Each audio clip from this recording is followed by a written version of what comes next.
dah.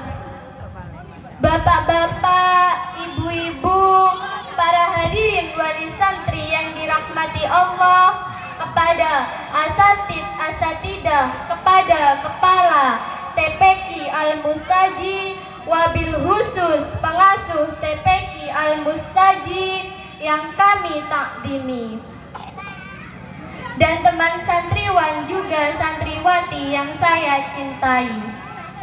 Pada kesempatan ini, perkenankanlah saya menyampaikan isi hati saya dari lubuk hati yang paling dalam. Ingat ya Bu, Pak, sekedar menyampaikan unek-unek dari lubuk hati yang paling dalam, bukan mau pidato atau ceramah. Mengapa demikian? Karena untuk urusan pidato, bapak saya lebih tahu. Untuk urusan ceramah, ibu saya lebih fasih. Mungkin sampean akan berkata, ah, mosok bapakmu tukang pidato, ah, mosok ibumu iso ceramah. Jawabannya jelas, ya iyalah.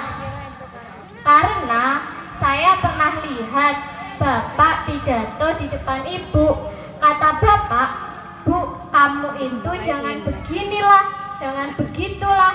Kalau bisa, ibu itu harus rajin sholat, ojo shopping tok, ojo jalan-jalan tok, ojo rekreasi tok, gak boleh kerja ini, gak boleh kerja itu, dan lain-lain. Nah, setelah bapak selesai pidato, gantian ibu yang ceramai bapak. Jere ibuku ngene, apa? sampean niku pidato tok Pak, rumangsane sampean tok sing iso pidato, aku yo iso ceramah. Sing sampean tambahi iku duduk pidato, tapi sing perlu sampean tambahi iku duit belanja. Saiki sembarang larang, belanjane kurang-kurang. Jajan aku gitu kok no gelang, cincin, anteng, diwedaki cekne glowi. Rambut direbonding, megawe arang-arang, belanjane kurang-kurang, pidato bendino Pak. Ada yang seperti ini?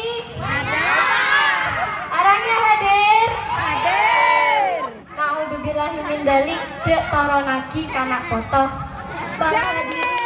Bapak dan Ibu wali santri yang dirahmati Allah, saya akan menyampaikan kejadian yang kami uraikan di atas dapat terjadi kepada siapa saja, kapan saja, dan di mana saja.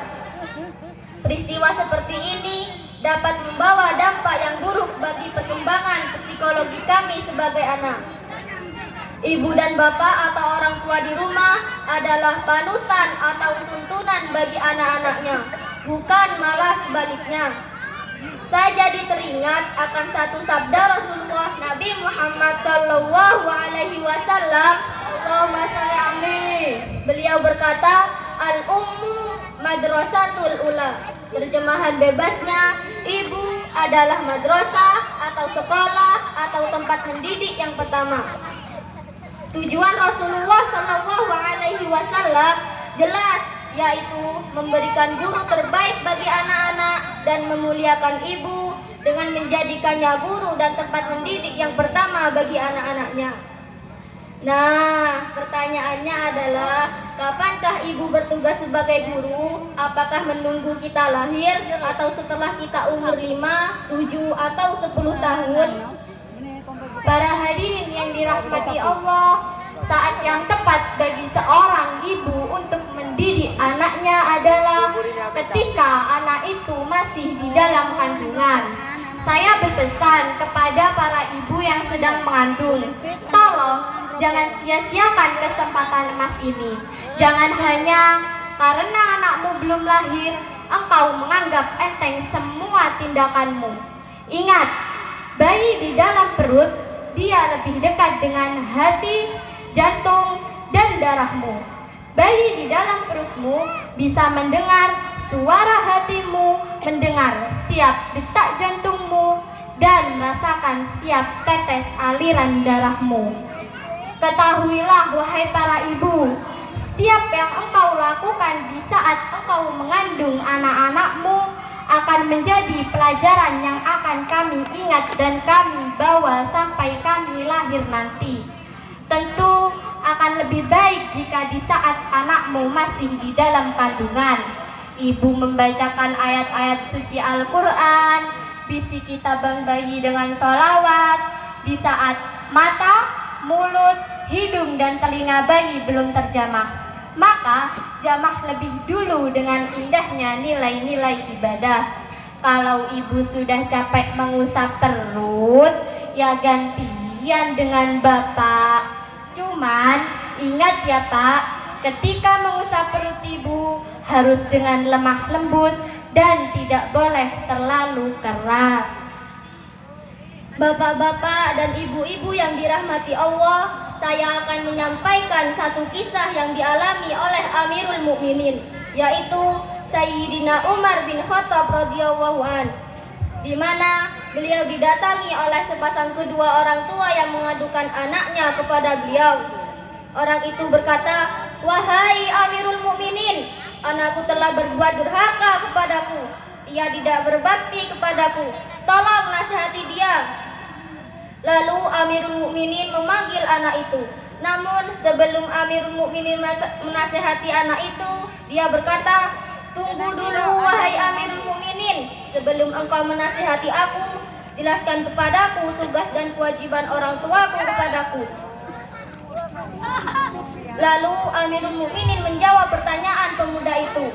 "Tugas dan kewajiban orang tuamu adalah menjadi ibu yang baik untukmu, memberi nama yang baik bagimu, dan memberi pelajaran agama dan tauhid yang baik kepadamu. Adakah hal itu sudah ditunaikan orang tuamu atas dirimu, wahai anak muda?" "Tidak, wahai Amirul Mukminin. Tidak satu pun yang ditunaikan orang tuaku atas diriku. Ibuku tidak menjadi ibu yang baik dan juga tidak mengajari agama dan tauhid yang baik kepadaku. Dan mereka telah memberi nama yang buruk atas diriku." Atas kejadian itu, Sayyidina Umar berkata kepada pemuda itu, "Ketahuilah wahai anak muda, orang tuamu telah berbuat durhaka kepadamu sebelum engkau berbuat durhaka kepadanya." Maka kesimpulannya adalah, jika bapak-bapak dan ibu-ibu ingin punya anak-anak yang baik, taat kepada orang tua, soleh dan soleha, ajari anak-anakmu, didik anak-anakmu dengan baik sejak dalam kandungan. Lereno Facebookan, ambu TikTokan, kurangi selfie dan posting di medsos, ganti dengan hal yang lebih baik. Maka insya Allah putra-putrimu menjadi anak-anak yang tangguh dan taat kepada orang tua. Sehebat apapun lembaga pendidikannya, apakah itu formal atau madrasah maupun pesantren, tidak mampu merubah atau membentuk anak-anak dengan mudah, kecuali anak-anakmu sudah engkau didik dengan baik dan benar sejak dari rumah. Ingat, kalau guru atau ibunya baik, mendidiknya baik, maka akan tercipta anak-anak yang baik. Anak-anak yang baik, tempat bermainnya juga tempat yang baik-baik. Di mana itu? Di majelis zikir, majelis sholawat, dan majelis taklim. Contohnya seperti malam ini, tempat yang sampean hadiri malam ini adalah tempat yang dihujani atau dipenuhi dengan rahmat Allah Subhanahu wa Ta'ala. Karena majelis-majelis seperti ini diibaratkan taman-taman surganya Allah. Senang gak senang? Coba suaranya lebih keras. Tapi kalau guru atau ibunya tidak baik lingkungan, atau rumahnya tidak baik, mendidiknya juga kurang baik, maka akan tercipta anak-anak yang kurang baik. Tempat bermainnya di mana?